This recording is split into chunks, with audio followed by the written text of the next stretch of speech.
Le lendemain, puis le lendemain, et un autre lendemain encore s'avance, d'un jour à l'autre, d'un pas insensible, et tous nos jours passés n'ont fait qu'éclairer des insensés dans le chemin qui mène à la sombre mort. La vie n'est qu'une ombre ambulante. Elle ressemble à un pauvre comédien qui s'enfle d'orgueil et de courroux sur le théâtre, l'espace d'une heure. Il disparaît ensuite, et il est oublié pour jamais.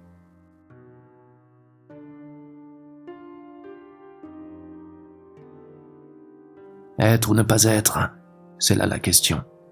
S'il est plus noble à l'âme de souffrir les traits poignants de l'injuste fortune, ou se révoltant contre cette multitude de maux, de s'opposer aux torrents et les finir, mourir, dormir, rien de plus, et par le sommeil dire « Nous mettons un terme aux angoisses du cœur et à cette foule de plaies et de douleurs, l'héritage naturel de cette masse de chair. Ce point où tout est consommé devrait être désiré avec ferveur. Mourir, dormir. Dormir, rêver peut-être oui, voilà le grand obstacle.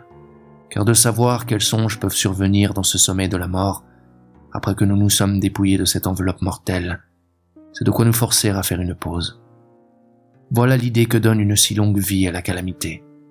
Car quel homme voudrait supporter les traits et les injures du temps, les injustices de l'oppresseur, les outrages de l'orgueilleux, les tortures de l'amour méprisé, les longs délais de la loi, l'insolence des gens en place et les avilissants rebuts que le mérite patient essuie de l'homme sans âme, lorsqu'avec un poinçon, il pourrait lui-même se procurer le repos.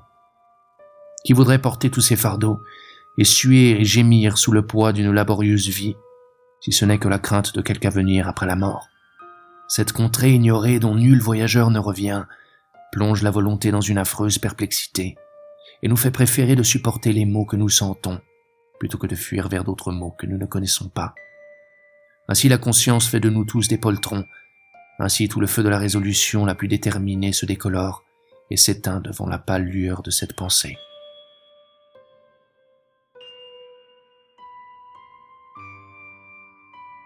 Le temps a sur son dos une besace où il jette les aumônes qu'il va recueillant pour l'oubli, énorme géant, monstre nourri d'ingratitude.